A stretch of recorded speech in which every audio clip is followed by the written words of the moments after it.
On va parler maintenant au jeune retraité des Alouettes de Montréal, Marc-Antoine Dequoy. Comment ça va, mon Marc-Antoine?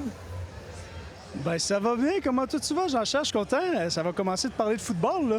Ben oui, je me porte à ravir. Merci de t'enquérir, mais tabarouette, tu prends pas une ride, tu gardes un soin jaloux de ta condition physique.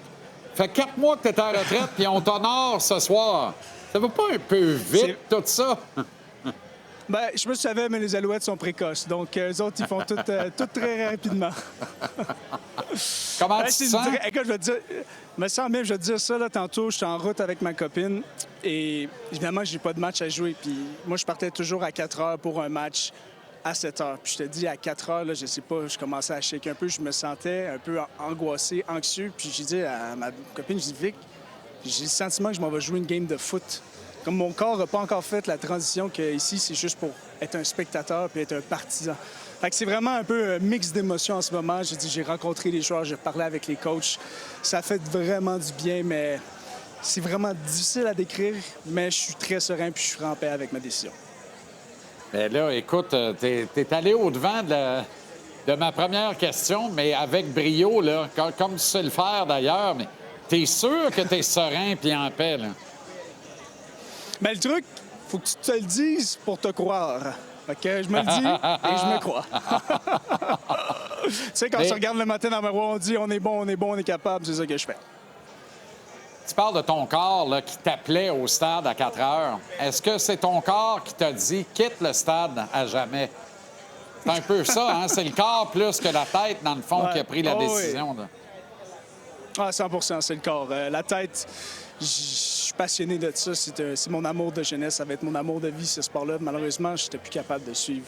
Et j'ai tellement de respect pour ce sport-là, pour les partisans, pour mes coéquipiers. Je savais que faire 18 matchs, j'étais pas capable. J'ai vu comment j'étais quand j'ai joué blessé. J'ai vu que ça s'améliorait pas. Autant que j'aurais aimé ça continuer à jouer, puis je voulais continuer à jouer. J'avais le contrat, j'aurais pu le prendre. On dirait que j'avais trop de respect pour ce sport-là. Donc, c'était une très dure décision, mais je pense que c'était la bonne décision. En même temps, sans les contacts, tu risques de retourner sur le terrain très, très bientôt. Tu as des ambitions quand même. Oui, bien, ça fait une transition très fluide, je te dirais, de passer du football au flag football.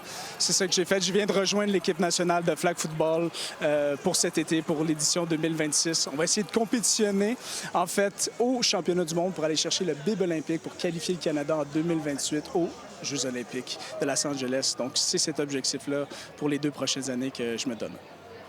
J'ai 2 questions, mais la réponse peut être la même dans les 2 cas. Le moment le plus marquant pour toi, le plus mémorable de ta carrière professionnelle, mais le moment le plus marquant et le plus mémorable de ta vie de footballeur. Pas ta vie de Marc-Antoine Dequoy, mais de toute ta vie de footballeur, de ton premier saut sur un terrain jusqu'à ton dernier match.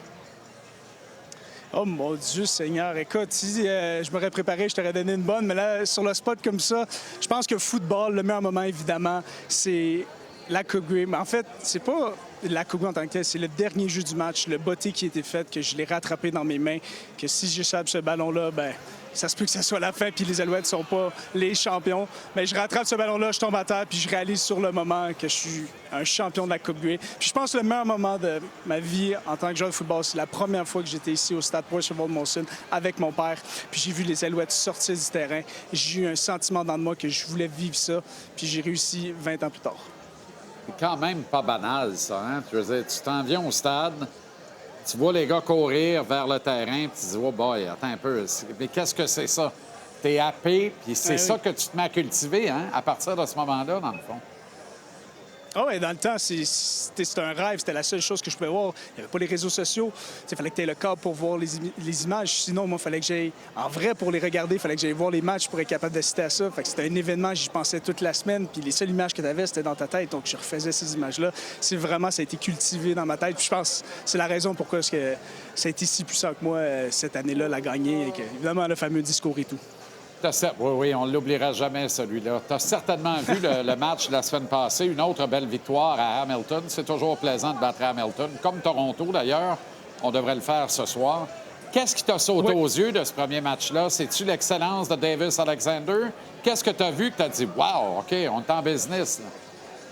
Ben moi, en fait, c'est les changements. Il y a eu des changements dans cette équipe-là. Premièrement, Darnell Sankey est parti. On a remplacé ça avec Jeffrey Cantarcou. Il y a aussi Nate Bushman qui a pris ma position. Puis il y a eu quelques changements par-ci, par-là en défensive. Mais oui, il y a eu des moments plus difficiles, mais on a vu cette identité-là avec le gros jeu de Robert Kennedy, l'interception qui a été faite, qui a changé le match. Puis après ça, Davis Alexander. Quoi dire de Davis Alexander? Quand il est sur le terrain, il y a de la magie qui se passe. Puis oui, ça a été des hauts, des bas, mais c'est la première game pour tout le monde. Puis sortir de là avec une victoire, puis la performance qu'il a faite, je veux dire, les balles qu'il a lancées, là, il avait mal aux doigts, juste à les voir. Et lui, il a du gun, hein? C'est terrible comment il a du gun. Ah, c'est hallucinant. Tu regardes la passe qu'il a faite à Tyler Snead, là, 60 verges dans les airs. La hauteur de cette balle-là, je pense que c'est même pas 10 verges dans les airs. Pour le monde, mettre ça en perspective, là, c'est juste de la physique. Plus haut que tu lances, plus loin la balle va. Lui, il a tellement de puissance et de vélocité qu'il n'est même pas obligé de mettre de la hauteur cette balle-là. Il est capable de lancer ça, sûrement 80 verges. C'est quelqu'un de tellement impressionnant. Il faut juste qu'il reste en santé. Et ça oui, tu as totalement raison. Et ça permet justement de ne pas avoir... Quand tu n'as pas le grand arc, ça permet de faire en sorte que ton receveur de passe va gagner une bataille contre un demi-défensif très rapproché de lui parce qu'il ne voit pas la balle arriver puis il va tellement rapidement qu'il a de la misère à maintenir sa couverture. C'est extraordinaire. Marc-Antoine, félicitations. Profites-en, mon chum. Et j'espère te croiser très, très bientôt dans la piscine ou ailleurs, là. Et on se reparle. Salut!